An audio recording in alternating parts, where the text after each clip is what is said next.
Hey everyone, welcome back to the channel. Today we are continuing on with our spicy, spooky Halloween inspired island, and today we are working on our own creation.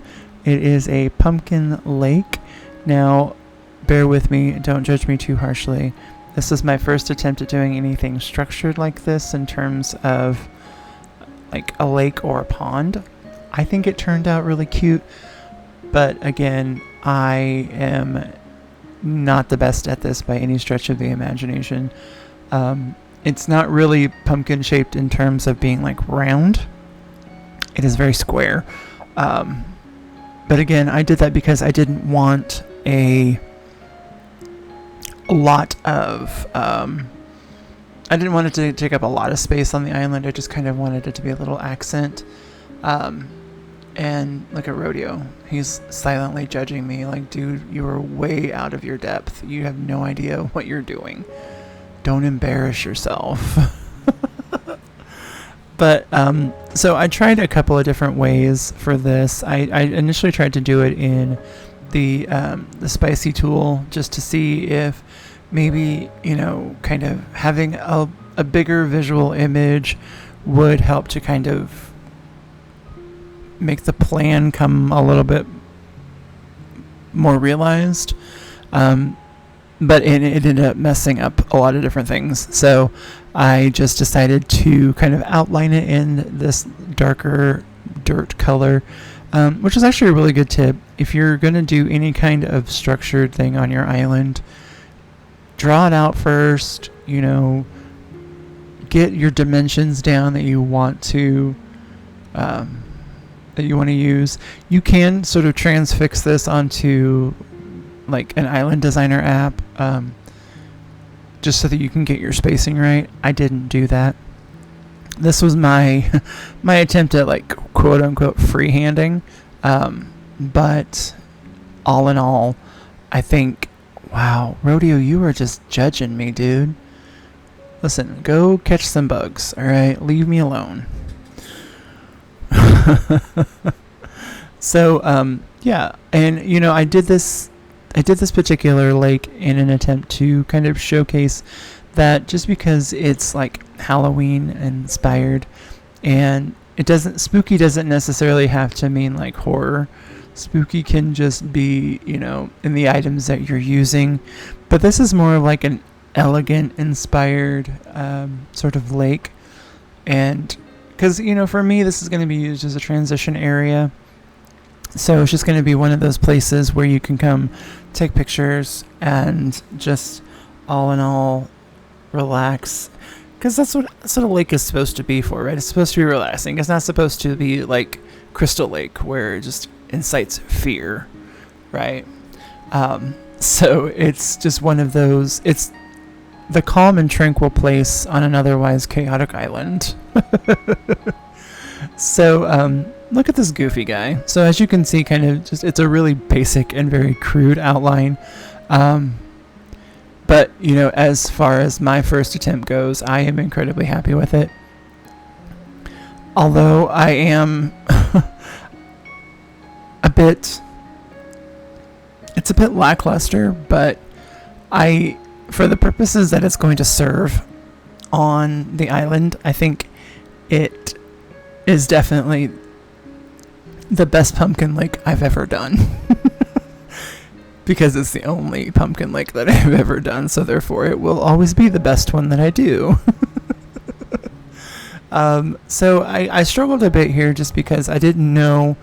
I was actually attempting to make it circular and then realized that I would have had to go out a lot further, and I would have had to move it completely because I wouldn't have been able to do the same on the other side just because of it being so close to the edge of the beach.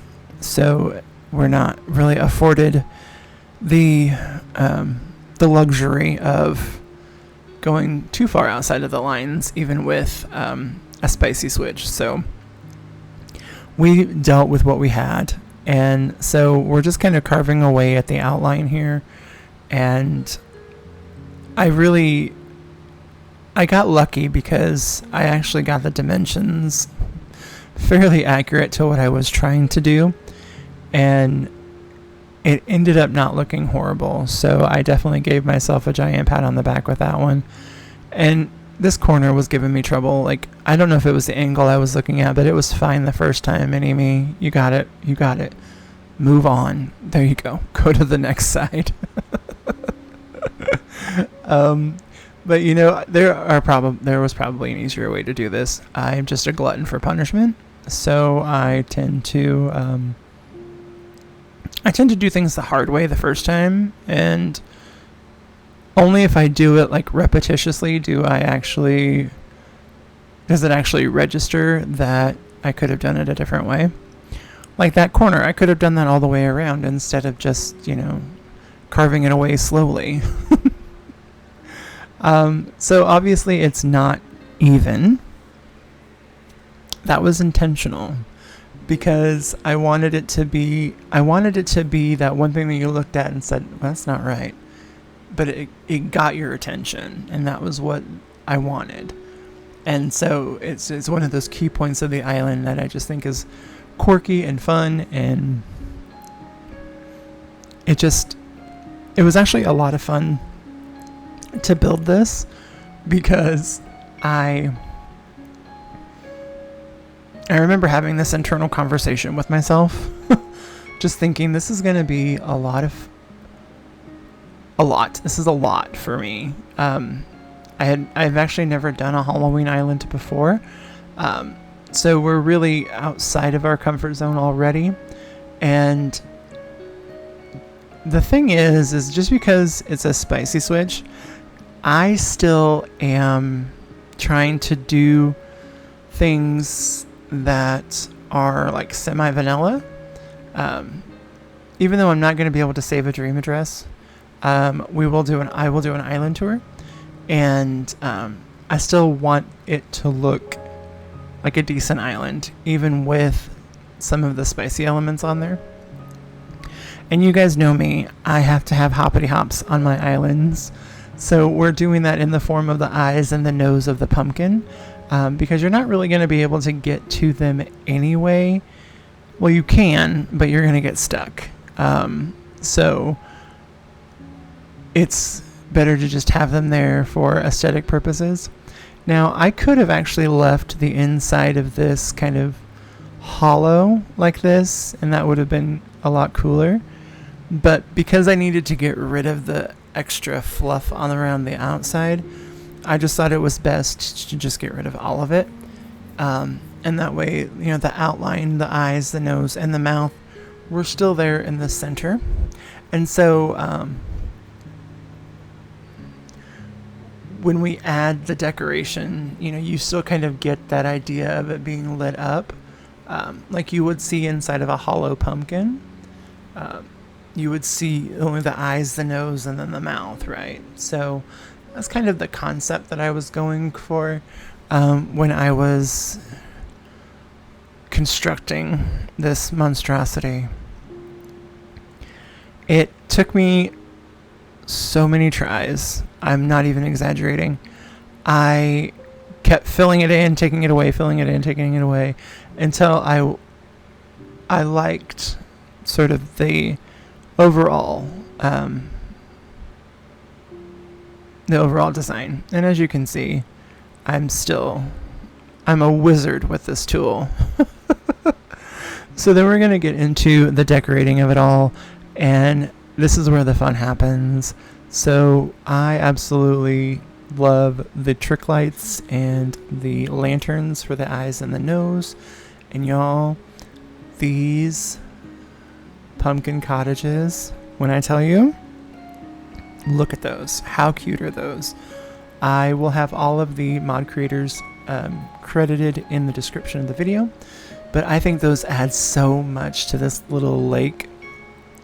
And I went with the damaged customization because, again, I think it kind of adds to that Halloween vibe, and the medieval building sites kind of add a little bit of light at night and just a little bit more of architectural intrigue. And so I love the pirate barrels. And so we just kind of turn those around, and then I love putting things on top of them, like this pumpkin tower. So cute. And then we had the arches for a little bit of texture and a little bit of color, and a little bit more, again, of architectural intrigue that we're going for. And then we, I don't know, these pumpkin light arches are just adorable. I love them. I'm using them everywhere on this island, actually. And then that beautiful autumn swing and these cloches are just adorable with the mushroom lanterns. All in all, this overall design was so much fun. And I think the tree bounty arch goes perfectly. It's not even out of season. And then I had an imagined thought. What if we took a Moroccan sofa, added a seating area by a lake? Was that not the most imagined thing ever? Well, here it is. I think it is. I think it really is. And just kind of surrounding it with pumpkin lights is just... And that's the perfect customization for that Moroccan sofa, too. And these, you know, the flowers and these boxes, this cute little seating situation right here, mirroring it on both sides with the boxes, not necessarily the seating idea, just because, again, we have more space on one side than the other. And then we add some trees, we add some sparkle, we add some glitz and glamour. Thank you guys so much for watching. I hope you guys enjoyed the video, and as always, I will see you on the next one. Bye.